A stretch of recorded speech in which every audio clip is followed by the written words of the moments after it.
بسم اللہ الرحمن الرحیم والثانی الجہل فی موضع الاجتہاد الصحیح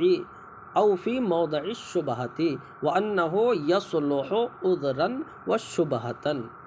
والثانی، یہاں جہل کی دوسری قسم کا بیان ہے یہ، کیونکہ پہلی قسم جہل باطل کی ہو گئی ہے، پہلی قسم جہل باطل، اور اس کی چار صورتیں ہیں، یعنی چار قسمیں ہیں۔ اب جہل کی دوسری قسم یعنی اجتہاد صحیح کی جگہ میں جہل ہو یا موضع شبہہ میں جہل ہو، یہ دوسری قسم ہے۔ اور تیسری قسم الجہل فی دار الحرم۔ اچھا، فرماتے ہیں تو یہ دوسری قسم کا جہل یہ عذر کی صلاحیت رکھے گا، کب؟ جب کہ کتاب و سنت یا اجماع کے مخالف نہ ہو۔ جیسے اس کی مثال دیتے ہیں کہ محتجم جو پچھنا لگوانے والا ہے، اب اس نے یہ سمجھ کر یعنی یہ گمان کر کے کہ پچھنے نے اس کا روزہ توڑ دیا ہے، اب اس نے جو ہے افطار کر لیا، تو اب اس پر کفارہ لازم نہیں ہوگا۔ کیوں؟ اس لیے کہ جو اس کا یہ جہل ہے یہ موضع اجتہاد صحیح میں ہے۔ کیسے موضع اجتہاد صحیح میں ہے؟ مطلب اس لیے کہ حجامت یہ روزے کو فاسد کر دیتی ہے امام اوزاعی کے نزدیک، کیونکہ حضور کا فرمان ہے افطر الحاجم والمحجوم، کہ پچھنا لگانے والا اور پچھنا لگوانے والا یعنی دونوں کا افطار ہو گیا۔ تو اس کا معنی ہوا کہ سینگی لگانے والے اور لگوانے والے نے روزہ توڑ دیا۔ اچھا، تو یہ جو اس نے سمجھ لیا ہے کہ حجامت وہ روزے کو فاسد کر دیتی ہے، تو اس کا یہ گمان کرنا یا تو کسی مفتی کے فتوے پر مبنی ہو یا اس نے اس حدیث کو سن رکھا ہو، یعنی اس لیے جو ہے یہ موضع اجتہاد صحیح میں اسے جو ہے جہالت ہوگی، اس لیے یہ عذر ہوگی۔ اور موضع شبہہ میں جہل کی مثال، تو اس کی مثال ہے کہ جیسے کہ اپنے والد یا بیوی کی باندی سے جو ہے زنا کر لیا، یہ گمان کر کے کہ وہ اس کے لیے حلال ہے، تو اب یہاں پر جو ہے اس زانی پر حد واجب نہیں ہوگی ہمارے نزدیک، اس لیے کہ یہاں پر یعنی باپ بیٹے کے درمیان ایسے زوجین کے درمیان وہ املاک جو ہے متصل ہے، ایسا سب کے مال جو ہے وہ ملکیت متصل ہے یہاں پر، تو اسی وجہ سے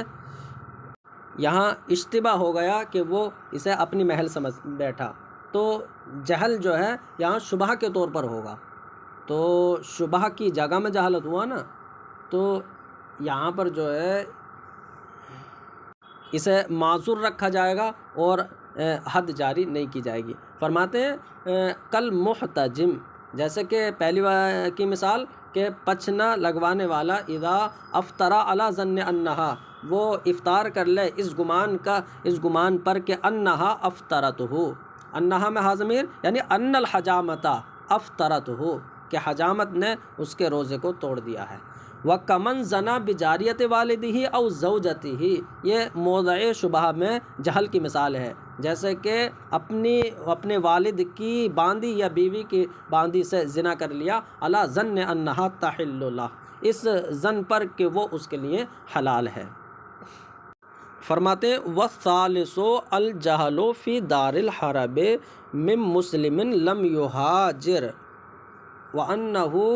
يَكُونُ عُذْرًا۔ اب یہ جہل کی تیسری قسم ہے، تو جہل کی تیسری قسم کیا ہے کہ مسلمان کی طرف سے دار الحرم میں وہ جہالت پائی جائے۔ کیسا مسلمان؟ کہ جس نے دار الحرم سے جو ہے وہ ہجرت نہیں کی ہے، تو اب وہ شریعت سے جاہل ہے، تو دار الحرم میں وہ مسلمان ہو گیا لیکن وہ احکام اور شرائع سے نا آشنا ہے، تو اس لیے اسے معذور رکھا جائے گا، حتیٰ کہ اگر دار الحرم میں ہی رکا رہا اور اسے یہ علم نہ ہو سکا کہ نماز اور زکوٰۃ وغیرہ فرض ہیں اور اس نے ادا نہیں کی، تو اب اس پر قضا لازم نہیں ہوگی، اس لیے کہ اس کے حق میں دلیل مخفی ہے، یہ ہمارے نزدیک ہے، البتہ امام ظفر کا اختلاف ہے۔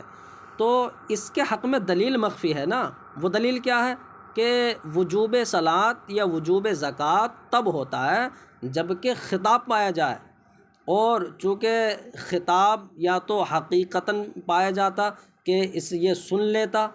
تو اس نے تو شریعت سنی ہی نہیں، یا یعنی مشہور ہو جاتی، تقدیراً جو ہے وہ خطاب پا لیا جاتا، تو خطاب اس تک نہیں پہنچا، تو اس لیے خطاب سے اس کا جاہل ہونا یہ عذر مانا جائے گا۔ تو وہی فرماتے ہیں کہ وَأَنَّهُ يَكُونُ عُذْرًا۔ تو اب یہ دارالحرم میں ایسے مسلمان کی طرف سے کہ جس نے ہجرت نہیں کی، وہ جہالت یعنی شریعت کے احکام سے جہالت میں أَنَّهُ يَكُونُ عُذْرًا، کہ وہ معذور ہوگا، یہ اس کی جہالت عذر ہوگی۔ وَيَلْحَقُ بِهِ جَهْلُ الشَّفِيعِ وَجَهْلُ الْأَمَةِ بِالْإِعْتَاقِ۔ اب فرماتے ہیں کہ شفیع کا جاہل ہونا، شفیع کی جہالت بھی وہ اسی سے لاحق ہے، یعنی اسی جہالت سے لاحق ہے وہ بھی شفیع کی جہالت، کہ وہاں بھی جو ہے شفیع کو وہ معذور رکھا جائے گا۔ کیسے کہ کسی کے پڑوس میں گھر بک گیا اور جو پڑوسی شفیع ہے اسے پتہ نہیں چلا، تو جب پتہ نہیں چلا تو اب بیع سے اس کا جاہل ہونا جو ہے یہ عذر ہوگا، اور اس کے لیے حق شفع وہ ثابت ہوگا جب اسے بیع کا علم ہو، کیونکہ دلیل اس کے حق میں بھی وہ پوشیدہ ہے۔ ایسا ہوتا ہے کہ بیع ہو جائے اور جو ہے مشہور نہ ہو، اسے پتہ نہ چلا ہو۔ فرماتے وَجَهْلُ الْأَمَةِ بِالْإِعْتَاقِ، کہ باندی کا آزاد کیے جانے سے وہ ناش نہ ہونا، تو یہ بھی جو ہے وہ اسی سے لاحق ہے، کہ جیسے کوئی منکوحہ باندی ہے تو منکوحہ باندی کو آزاد کر دیا، ہاں تو اب اسے یعنی آزاد کیے جانے کی اسے خبر نہ ہوئی، اس لیے کہ ایسا ہو سکتا ہے کہ اس کے آقا نے اسے آزاد کر دیا ہو اور اسے پتہ نہ چلا ہو، تو اب اس کے حق میں دلیل مخفی ہے، اس لیے اسے معذور رکھا جائے گا۔ اور اچھا، یہ تو باندی کا آزاد کیے جانے سے جاہل ہونا ہے، اور ایسے ہی اگر باندی وہ خیار عتق سے بھی جو ہے وہ ناآشنا ہو، کہ اسے آزاد ہونے کے بعد اختیار ہوتا ہے کہ آقا کے کرائے ہوئے نکاح پر قائم رہے یا نہ رہے، تو اسے خیار عتق کہتے ہیں۔ تو خیار عتق کا معاملہ بھی یہ ہے کہ وہاں بھی معذور رکھا جائے گا، جیسے کہ حاشیے میں دے رہے ہیں کہ منکوحہ باندی کو آزاد کر دیا تو اب اس کے لیے خیار عتق ثابت ہو جاتا ہے، کہ یعنی کسی دوسرے سے نکاح کرا دیا آقا نے، تو اگر چاہے تو اس سابق شوہر کے ساتھ قائم رہے جو اب شوہر ہے، اور اگر چاہے تو اس سے جدائی کی اختیار کر لے، حدیث بریرہ کی وجہ سے۔ تو حضرت بریرہ سے حضور نے فرمایا کہ تو اپنے نفس کی مالک ہو گئی، فاختاری، تو اپنے آپ کو جو ہے وہ اختیار کر لے۔ تو اب یعنی عتق سے اس کا جو ہے جاہل ہونا یا خیار سے جاہل ہونا یہ عذر رکھا جائے گا، اور کیونکہ دلیل اس کے حق میں خفی ہے۔ لیکن اگر کوئی نابالغ بچی ہے تو اب اس کا باپ دادا کے علاوہ کا کرایا ہوا نکاح، تو اس میں یہ اختیار ہوتا ہے کہ بعد میں اسے خیار بلوغ حاصل ہے۔ اب اگر وہ اس خیار سے ناآشنا رہی تو اب یعنی خیار بلوغ سے ناآشنائی کی وجہ سے اس کا خیار باطل ہو جاتا ہے، کیونکہ دلیل وہاں اس کے حق میں خفی نہیں ہے، کیونکہ اس نے اس بات کو جانا کیوں نہیں۔ لیکن جو باندی ہے، ہو سکتا ہے کہ وہ شریعت کے حکام سیکھنے کی وجہ سے، وہ آقا کی خدمت کرنے کی وجہ سے مشغول ہو گئی ہو تو سیکھ نہ پائی ہو، تو وہاں تو معذور رکھا جائے گا باندی کو، لیکن خیار بلوغ کی صورت میں جو آزاد لڑکی ہے اس کو جو ہے معذور نہیں رکھا جائے گا۔ یہ آگے اس کی مثال آئے گی۔ وَجَهْلُ الْبِكْرِ بِالنِّكَاحِ الْوَلِيِّ، اب بتانے اور باکرہ کا جاہل ہونا بِالنِّكَاحِ الْوَلِيِّ، حاشیے میں دینے بِإِنْكَاحِ الْوَلِيِّ، یعنی نکاح یہاں انکاح کے معنی میں ہے، تو ولی کے نکاح کرانے سے باکرہ کا وہ جاہل ہونا۔ تو یہاں پر یعنی ولی کے نکاح کرانے سے باکرہ کا وہ جاہل ہونا، مطلب ولی نے نکاح کرا دیا ہے، اور باکرہ کا مطلب یہاں بالغہ ہے، تو باکرہ بالغہ کا نکاح کرا دیا اور اسے نکاح کا علم نہیں ہے، تو اب اس کا جہل یعنی نکاح کا علم نہ ہونا اور اس کا نکاح سے جاہل ہونے کو جو ہے وہ عذر رکھا جائے گا، اور اس کے لیے جو ہے وہ بعد میں اختیار رہے گا، اگرچہ وہ پہلے خاموش رہی ہو، کیونکہ باکرہ بالغہ کو اپنے نفس پر خود قدرت حاصل ہے، اس لیے جو ہے یہاں اس کے لیے اختیار ہے۔ فرماتے ہیں وَجَهْلُ الْوَكِيلِ وَالْمَعْزُونِ بِالْإِطْلَاقِ وَالضِّدِّ، اور وکیل اور معزون کا جاہل ہونا، تو اب یعنی وکیل کا جاہل ہونا وکالت سے، معزون کا جاہل ہونا وہ اجازت سے، کہ وکیل بنا دیا کسی کو اور اسے پتہ نہیں ہے مجھے وکیل بنا دیا، کسی کو معزون فی التجارت بنا دیا، اب اسے پتہ نہیں مجھے معزون بنا دیا، تو اب یہاں وکیل کا وکالت سے، معزون کا اذن سے جاہل ہونا یہ عذر ہوگا، اس لیے کہ یعنی عذر ہوگا کا مطلب یعنی وہ وکیل اور معزون نہیں ہوگا بغیر علم کے، حتیٰ کہ ان کا تصرف جو ہے وہ اپنے حق میں ہوگا، یعنی وکیل کا موکل کے لیے بھی تصرف نہیں ہوگا، معزون کا جو ہے وہ مالک کے لیے تصرف نہیں ہوگا۔ تو اطلاق کا مطلب یہ ہوا کہ کہ مطلق وکیل بنا دیا یا جو ہے مطلقاً جو ہے اجازت دے دی۔ تو وکیل کا اور معزون کا جاہل ہونا بالاطلاقی، ٹھیک ہے، اطلاق سے مطلب وکیل بنانے سے یا اجازت سے، وضدہ اور اس کی ضد سے، تو اس کا مطلب یہ ہے ضد کیا ہوگی، تو وکیل کو معزول کر دیا جائے، وکالت سے ہٹا دیا جائے اور معزون پر حظر لگا دیا جائے، تو وضدہ کا مطلب ہے وکیل اور معزون کا جاہل ہونا، معزول ہونے سے اور حجر لگانے سے، یہ بھی عذر رکھا جائے گا، یہاں تک کہ اب جو دونوں کا تصرف ہوگا یہ نافذ ہو جائے گا، وہ جب تک جو ہے انہیں پتہ نہ چلے۔ تو اگر یہ کچھ بھی خریدیں گے تو وہ اپنے موکل کے لیے خریدے گا اور وہ اپنے مالک کے لیے خریدے گا۔ فرماتے ہیں وَمِمَّا فَرَّقُوا فِيهِ بَيْنَ الْعِلْمِ وَالْجَهْلِ، یعنی پیچھے وہ مسائل ذکر کر دیے کہ جہاں علم نہیں تھا یعنی جہالت، تو اس جہالت کو جو ہے معذور رکھا گیا، جہالت کی وجہ سے معذور رکھا گیا۔ اب بتا رہے ہیں کہ علم اور جہالت کے درمیان کچھ مسائل میں علماء نے فرق بیان کیا ہے، تو جن مسائل میں علم و جہل میں فرق ہے تو ان میں سے کچھ یہاں مسئلے ذکر کر رہے ہیں۔ اس کا مطلب یہ ہے کہ اگر علم ہو تو الگ حکم ہے اور علم نہ ہو تو الگ حکم ہے۔ فرماتے ہیں لو قالا ان لم اقتل فلانا فکذا، کہ اگر کسی نے یہ کہا کہ اگر میں فلاں کو قتل نہ کروں فکذا، فکذا کا مطلب لے لیں فعبدی حر، تو میرا غلام آزاد ہے، تو اگر میں فلاں کو قتل نہ کروں تو میرا غلام آزاد ہے۔ اب وہو میت، اور حالانکہ جس فلاں کو قتل کرنے کی بات کر رہا ہے وہ تو مرا ہوا ہے، وہ مر گیا ہے، تو اب یہ جو اس نے قسم اٹھائی ہے یہ حانث ہوگا یا نہیں ہوگا؟ تو حانث ہونے کی بات تو دور، پہلے یہ دیکھو کہ یہ قسم منعقد ہو رہی ہے یا نہیں، کیونکہ اس نے یہ کہا ہے کہ یعنی فلاں شخص مردہ ہے، اب مردہ ہے اور اس کو یہ علم ہے کہ وہ مرا ہوا ہے، تو اب اس کی موت کا علم ہوتے ہوئے اس نے یہ قسم کھائی، تو پھر فلاں کو یہ قتل کیسے کرے گا؟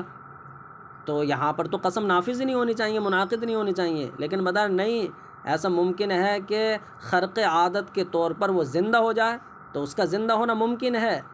کہ ممکن ہو، اور زندہ ہونا ممکن ہو جائے، پھر وہ اسے قتل کر دے، تو اس کا مطلب انعقاد یمین تو ہو جائے گا اس اعتبار سے۔ اب چونکہ یعنی انعقاد یمین جب ہو گیا، لیکن اب چونکہ وہ مردہ ہے لیکن یہ مار نہیں پائے گا، اب اسے جب مار نہیں پائے گا، یہ عاجز، عادتاً عاجز ہوتا ہے، اس وجہ سے حانث ہو جائے گا۔ یہ مسئلہ ایسے ہی ہو گیا کہ اگر کسی نے قسم یہ اٹھا لی، کہا لی کہ اگر میں آسمان کو چھوں تو میری بیوی کو طلاق یا میرا غلام آزاد، تو یہاں آسمان کو چھونے پر معلق کیا ہے، تو آسمان کو چھونا تو ممکن ہے، ہو سکتا ہے کہ اسے وہ طاقت مل جائے آسمان کو چھو لے، تو آسمان کے چھونے پر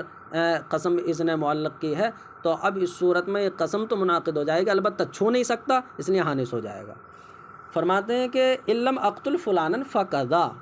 کہ اگر میں فلاں کو قتل نہ کروں تو میرا غلام آزاد ہے اور وہ مر چکا ہے فلاں، تو یہ حانث ہوگا یا نہیں؟ تو حکم یہ ہے کہ ان علم بہ، اگر موت کا اسے علم ہے تو حانثا، یہ حانث ہو جائے گا کیونکہ اب یہ مار نہیں سکتا، وَإِلَّا لَا، اور اگر اسے موت کا علم نہیں ہے تو اب یہ حانث نہیں ہوگا۔ تو علم اور جہل میں فرق ہوا، جیسا کہ کنز الدقائق میں ہے۔ وَقَالُوا لَوْ لَمْ تَعْلَمِ الْأَمَةُ بِأَنَّ لَهَا خِيَارَ الْعِتْقِ لا یبطل بسکوتھا۔ ہاں یہ مسئلہ پیچھے آ گیا ہے کہ اگر منکوحہ باندی کو خیار عتق کا علم نہیں ہے تو اس کا تو یہ عذر رکھا جائے گا، یہاں تک کہ اگر خاموش رہی تو خیار عتق باطل نہیں ہوگا۔ لیکن اگر یہ بات جو ہے وہ صغیرہ لڑکی میں ہوئی تو یہ تو علم حاصل کر سکتی تھی نا، تو یہاں اس کا عذر نہیں مانا جائے گا۔ یعنی جو پیچھے بات بتا دیا نا میں نے کہا آگے آئے گا، تو وہ یہی ہے وقالو، اور علماء نے فرمایا لو لم تعلم الامۃ ای امۃ المنکوحۃ، اگر منکوحہ باندی کو اس بات کا علم نہیں ہے کہ اس کے لیے خیار عتق ہے، یعنی بعد میں اسے خیار عتق ہے چاہے تو رہے یا نہ رہے، تو اب اگر یہ خاموش رہی تو لا یبطل بسکوتھا، تو اس کے خاموش رہنے کی وجہ سے خیار عتق باطل نہیں ہوگا اور اسے معذور رکھا جائے گا۔ ولو لم تعلم الصغیرۃ خیار البلوغ، اور اگر آزاد صغیرہ کو علم نہیں ہے خیار بلوغ کا، اور یہاں نکاح جو کرایا نا باپ دادا کے علاوہ نے نکاح کرایا، تو اسے خیار بلوغ کا علم نہیں ہے کہ بالغ ہونے کے بعد ہمیں اختیار ہے چاہیں تو رہیں یا نہ رہیں، تو اگر اسے علم نہیں ہے اور یہ خاموش رہی بعد میں تو بطلا ای بطلا خیارها، تو اب اس کا خیار باطل ہو جائے گا۔ وقالوا لو استعمى جاریۃ منقبۃ او ثوبا ملفوفا، اب یہاں سے مسئلہ یہ فرماتے ہیں کہ یعنی نقاب پوش باندی کو خریدا، بھاؤ کیا اس کا، تو نقاب پوش باندی کو خریدا یا لپٹے ہوئے کپڑے کو جو ہے وہ خریدا، تو خرید لیا۔ اب بعد میں خریدنے کے بعد یہ ظاہر ہوا کہ یہ تو اسی کی ملکیت ہے، تو بعد میں اپنی ملکیت کا اس نے دعویٰ کیا، تو اس کا مطلب نقاب میں باندی کو خرید لیا پھر دعوی ملکیت کر لیا، ٹھیک ہے۔ اب یہ کہے کہ مجھے پتہ نہیں تھا یہ میری باندی ہے، تو یعنی مجھے علم نہیں تھا، تو اب اس کی بات کو مانا جائے گا، یعنی کہ اسے معذور رکھا جائے یا اس کی بات کو نہیں مانا جائے گا۔ ہاں تو فرماتے ہیں قیل یعذر اذا ادعاہ للجہل فی موضع الخفاء، کہ موضع خفا میں جہالت کا اس کا دعویٰ ہے،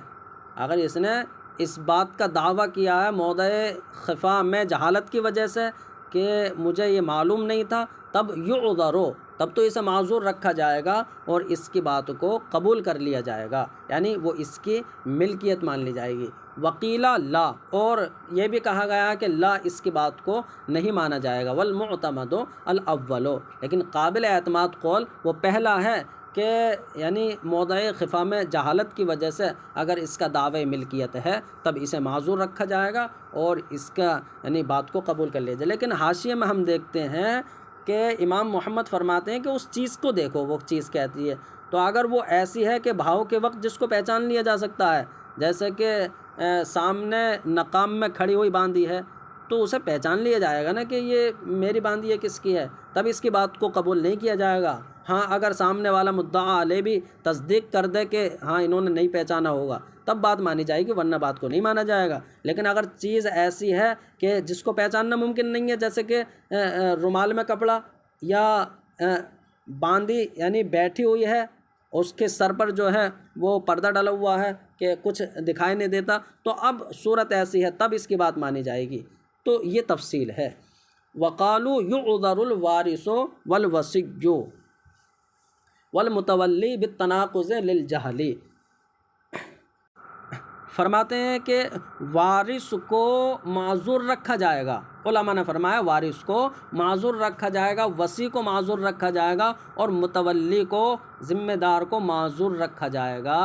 تناقض میں جہالت کی وجہ سے، تو جہالت کی وجہ سے تناقض کی صورت میں معذور رکھا جائے گا۔ اب تناقض کی صورت کیسے بنے گی؟ تو وارث کی صورت یہ بنے گی کہ یہ دعویٰ کیا وارث نے کہ میں نے اس چیز کو اپنے باپ کی زندگی اور صحت میں نے اس چیز کو باپ سے خریدا ہے، ہاں تو اس نے یہ دعویٰ کیا اور وہ چیز اس کے پاس نہیں ہے، یعنی قبضہ دوسرے کا ہے۔ اب اس نے کہا بھائی یہ چیز مجھے دے دو، تم اس پر قبضہ کیے ہوئے یہ مجھے دے دو، میں نے اپنے باپ سے اس چیز کو خریدا ہے۔ اب جو مدعا علیہ اس نے انکار کر دیا اور اس کے پاس جو ہے وارث کے پاس کوئی بینہ بھی نہیں ہے، تو سامنے والا جو قبضے والا ہے وہ اگر قسم کھائے ہاں تو اگر اس نے قبضے والے نے مدعا علیہ نے قسم کھا لی تو فیصلہ پھر اس کے حق میں ہو جائے گا، لیکن بعد میں اس مدعی نے یہ برہان پیش کر دی کہ میں اس مال کا وارث بنا ہوں اپنے باپ کی طرف سے، تو اب یہاں پر پہلے تو اس کا دعوی شرا تھا کہ میں نے اس چیز کو خریدا ہے، اب دعوی وراثت کر دیا اس نے، تو یہ تناقض ہو گیا۔ تو اب تناقض میں اس وارث کو معذور رکھا جائے گا اور اس کی جو ہے بات کو مان لیا جائے گا۔ کیوں؟ اس لیے کہ ہاں اس میں توفیق اور تطبیق ممکن ہے کہ ایسا ہو سکتا ہے کہ خریدا بھی ہو اور وہ جو ہے وراثت میں ملا ہو، لیکن اس کا الٹا نہیں ہو سکتا کہ پہلے وراثت کا دعویٰ کر لیا پھر بعد میں شرا کا دعویٰ کر لیا ہے، تو ایسا نہیں ہوتا ہے کہ وراثت کو ہی جو ہے خرید لیا گیا ہو، تو وراثت میں جو چیز ملا ہے اسے کیسے خریدا جائے گا؟ تو اس کے نہ ہونے کی وجہ سے اب بات قبول نہیں کی جائے گی، اور جو ہے اس صورت میں کہ پہلے دعوی شرا ہے اور بعد میں دعوی وراثت ہے تو یہ بات ہو سکتی ہے، اس لیے اس کی بات کو قبول کر لیا جائے گا اور جہالت میں اسے معذور رکھا جائے گا۔ تو فرمایا ایسے وصی کو معذور رکھا جائے گا تناقض میں جہالت کی وجہ سے، تو وصی کی صورت کیا ہے؟ تو یعنی موسی نے کسی کو وصی بنایا کہ تم یتیموں کی نگرانی کرو گے، تو اب پھر وصی نے یہ دعویٰ کیا کہ اب جو وصی ہے وہ یتیم کا نگراں ہے، اب بات اس نے یہ دعویٰ کر لیا کہ یتیم کی ملکیت ہے، یہ یتیم کی ملکیت ہے، پھر بعد میں یہ کہا کہ یہ جو ہے وہ یتیم کے لیے جو ہے وہ ہبہ کے طور پر ہے، تو پہلے تو یتیم کی ملکیت کا دعویٰ کیا ہے اور بعد میں یہ دعویٰ کر رہا ہے کہ یہ جو ہے یتیم کے لیے ہبہ کیا ہوا مال ہے، تو اب اس کے دعوے میں تناقض کی وجہ سے یعنی تناقض ہو گیا، تو یہاں جہالت کی وجہ سے اسے معذور رکھا جائے گا، کیونکہ ایسا ہو سکتا ہے کہ یعنی وہ ملکیت میں ہو اور جو ہے وہ ہبہ کے طور پر بھی ہو۔ اور متولی کی صورت، تو متولی کی مثال یہ ہے کہ اگر کوئی پہلے یہ دعویٰ کرے کہ یہ، تو متولی نے یہ دعویٰ کیا کہ یہ میری ملکیت ہے، تو اولاً ملکیت کا دعویٰ کیا اور بعد میں یہ کہا کہ یہ چیز یہ سامان جو ہے وہ مجھ پر وقف ہے، تو پہلے اپنی ملکیت کا دعویٰ کیا بعد میں وقف کا دعویٰ کیا، تو اب جو ہے اس کی بات کو قبول کر لیا جائے گا اور اسے معذور رکھا جائے گا جو اس سے دعوے میں تناقض ہو گیا ہے جہالت کی وجہ سے۔ فرماتے ہیں ان تینوں کو معذور رکھا جائے گا تناقض کی صورت میں جہالت کی وجہ سے۔ وقالوا اذا قبلت الخلع ثم ادعت الثلاث قبلہ تسمع، اب یہ وہی صورت بتا رہے ہیں کہ جہاں پر دعوے میں تناقض کی وجہ سے معذور رکھا جائے گا۔ فرماتے ہیں کہ علماء نے فرمایا کہ عورت نے خلا کو قبول کر لیا، عورت نے کہا کہ ٹھیک ہے آپ خلا کر لو اور یہ پیسے جو ہے آپ کو دیے جا رہے ہیں، جو بھی جو ہے طے پایا۔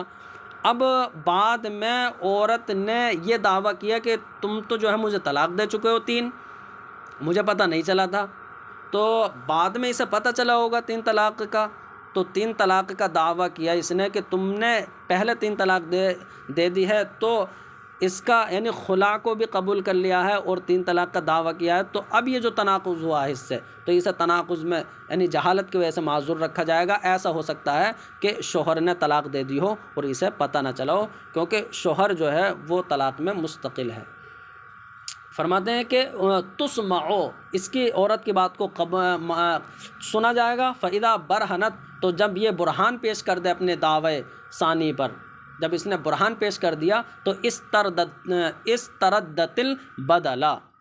ہاں تو اب یہ جو بدل ہے یعنی بدل خلا ہے اس کو واپس لے لے گی، کیوں؟ کیونکہ اس کے محل میں جہالت کی وجہ سے، کیونکہ بدل خلا کا محل تو جو ہے خلا ہے، تو بدل کا محل خلا میں جو ہے وہ جہالت ہو گئی ہے کہ خلا سے پہلے طلاق ہو گئی، وہی بتا رہے ہیں محل بدل میں جہالت کی وجہ سے، یعنی خلا میں جہالت کی وجہ سے وہ بدل کو واپس کر لے گی۔ ایسے اگر مکاتب ہے تو مکاتب غلام ہے، اب اس نے بدلے کتابت ادا کر دیا تو یعنی یہ دعویٰ کا اس نے بات مان لی کہ میں مکاتب ہوں، پھر بعد میں یہ دعویٰ کر رہا ہے کہ تم نے تو مجھے پہلے آزاد کر دیا ہے، مجھے بعد میں پتہ چلا، تو یہاں پر بھی جو ہے جہالت کی وجہ سے اسے معذور رکھا جائے گا، اور اس کے دعوے میں جو تناقض ہے اس کی وجہ سے اسے معذور رکھا جائے گا، یعنی کیونکہ آقا مستقل ہے کہ آزاد کرنے میں، ہو سکتا ہے اس نے آزاد کر دیا ہو، اسے پتہ نہ چلا ہو۔ ولو قبل الکتابۃ، اور اگر کتابت کا اقرار کر لیا، قبول کر لیا، مکاتب نے کتابت کو قبول کر لیا، وأدى البدل، اور بدل کو ادا کر دیا، ثم ادعى الاعتاق قبلہ، پھر اس سے پہلے آزاد کیے جانے کا دعویٰ کیا کہ تم تو آزاد کر چکے ہو، تسمعو، تو اب اس مکاتب کی بات کی بھی سنی جائے گی، وَيُسْتَرَدُّ الْبَدَلُ إِذَا بَرْهَنَا، اور بدل کو واپس کیا جائے گا، یعنی آقا بدل کو واپس کرے گا جب کہ اپنے دعوی ثانی پر یہ برہان پیش کر دے۔ اب فرماتے ہیں علماء نے فرمایا اذا باع الوصی او الاب، تو وصی بنا دیا کسی کو کہ تم اس چھوٹے بچے کے جو ہے وصی ہو، ہاں، یا باپ ہے، تو وصی یا باپ نے بیع کی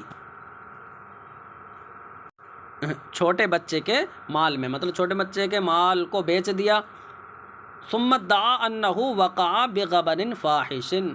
پھر یہ دعویٰ کیا کہ بیع جو ہے وہ غبن فاحش کے ساتھ ہوئی ہے، ٹھیک ہے، تو اب بعد میں یہ دعویٰ کیا کہ بیع میں تو بہت زیادہ غبن فاحش ہو گیا، بہت زیادہ جو ہے اس کے مال کو وہ ہے سستا بیچ دیا ہے، غبن فاحش، تو اب یہ وقالا، اب اس نے یہ بعد میں دعویٰ کیا کہ لم اعلم، مجھے اس کا علم نہیں تھا، تو لم اعلم کا دو مطلب ہو سکتے ہیں، اس نے کہا کہ لم اعلم بالغبن، کہ مجھے غبن کا علم نہیں تھا، اب غبن کے ساتھ بیع ہوئی ہے لیکن غبن کا علم نہیں تھا مجھے، تو اب اس کے جو دعوے میں تناقض ہوا تو قبلو، اس جو ہے اس کے بات کو قبول کر لیا جائے گا اور اسے معذور رکھا جائے گا۔ تو لم عالم کا مطلب یہ بھی ہو سکتا ہے کہ یہ کہے کہ مجھے علم نہیں تھا، یعنی میں نے غبن کے ساتھ تو بیچ دیا لیکن مجھے یہ علم نہیں تھا کہ غبن کے ساتھ بیع جائز نہیں ہے، تو یا تو غبن کا علم نہیں تھا یا غبن کے ساتھ بیچا اور یہ علم نہیں تھا کہ غبن کے ساتھ بیع جائز نہیں ہے، دونوں مطلب ہو سکتے ہیں، تو چونکہ جہالت ہوئی، اب جہالت کی وجہ سے اس کی بات کو جو ہے قبول کر لیا جائے گا۔ وقالوا فی باب الرضاع ولا يضر التناقض فی الحرية والنسب والطلاق، اچھا، وقالوا فی باب الرضاع کا تعلق جو ہے وہ آگے سے ہے، ہاں،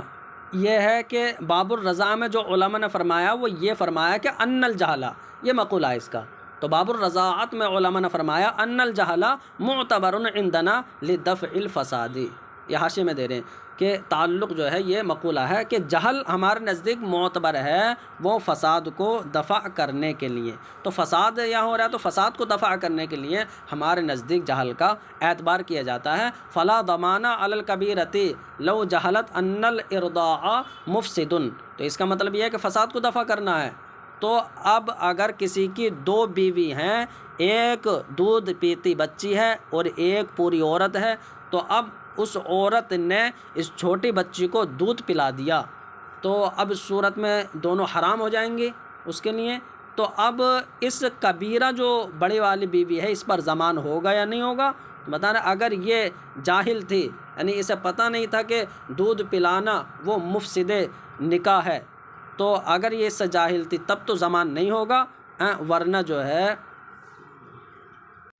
اس پر یعنی ضمان ہوگا، تو یعنی ضمان ہونے کا مطلب یعنی مہر وغیرہ اس پر ہوگا، تو جہل فساد کو دور کرنے کے لیے جہل کا اعتبار ہے، وہی فرمایا کہ فلا ضمان علی الکبیرۃ، کبیرہ پر کوئی ضمان نہیں ہوگا، لو جہالت، اگر وہ اس بات سے ناشنا ہو کہ دودھ پلانا وہ مفسد نکاح ہے، جیسے کہ یہ ہدایہ میں ہے۔ اچھا، اب اوپر والا جو ہے ولا یضر التناقض، اور تناقض مضر نہیں ہے فی الحریۃ والنسب والطلاق، حریت میں، تو حریت میں تناقض مضر نہیں ہے، ہاں، اگر کسی نے یہ دعویٰ کیا کہ وہ آزاد نہیں ہے، غلام ہے، بعد میں اب اس نے یہ دعویٰ کیا کہ آقا نے مجھے وہ پہلے آزاد کر دیا ہے، تو اب حریت میں جو تناقض ہو گیا ہے یہ تناقض مضر نہیں ہے، کیونکہ ایسا ہو سکتا ہے کہ اسے آزاد کر دیا ہو اور جو ہے اسے، کیونکہ آقا آزاد کرنے میں مستقل ہے، اسے جو ہے اس کی خبر نہ ہو۔ ایسے نسب میں تناقض مضر نہیں ہے، مطلب جو ہے کوئی بچہ ہے، اب وہ اس کی ماں کسی کی موتوا ہے، تو جس کی موتوا ہے وہ یہ کہتا تھا کہ میں اس کا بیٹا ہوں، اب بعد میں اس کی ماں نے کسی دوسرے سے نکاح کر لیا اور اس سے اس کا علم نہ ہوا، جب علم ہوا اسے تو اس نے کہا کہ میں اب دوسرے والے کا بیٹا ہوں، مطلب بیٹا ہونا یہ نسب جو منسوب ہو رہا ہے یعنی مجازن۔ تو اب جو یہ دعوے میں تناقض ہوا ہے تو یہ تناقض مضر نہیں ہے، کیونکہ ایسا ہو سکتا ہے کہ اس کی ماں نے نکاح کر لیا ہو دوسرے سے اور اسے پتہ نہ چلا ہو۔ ایسے طلاق میں تناقض مضر نہیں ہے، جیسے طلاق میں تناقض ہو گیا کہ پہلے تو خلا کا دعویٰ کیا، بعد میں یہ دعویٰ کیا کہ تم نے پہلے طلاق دے دی ہے، جیسے اوپر جو ہے مثال گزر گئی، تو طلاق میں تناقض مضر نہیں ہے، جیسے کہ ہم نے اس کی وضاحت بحر الرائق کے باب المتفرقات میں کر دی ہے۔ وفی الخلاصۃ اذا تکلم بکلمۃ الکفر جاہلا، اب خلاصہ میں یہ ہے کہ جب کسی نے کلمہ کفر کا تکلم کیا جہالت کے طور پر، یعنی اسے یہ پتہ نہیں تھا یہ کلمہ کفر ہے، تو اب اس کی تکفیر کی جائے گی یا نہیں؟ تو بعض علماء نے فرمایا لا یکفرو، اس کی تکفیر نہیں کی جائے گی، کیوں؟ کیونکہ یہاں اس کا جہل عذر ہے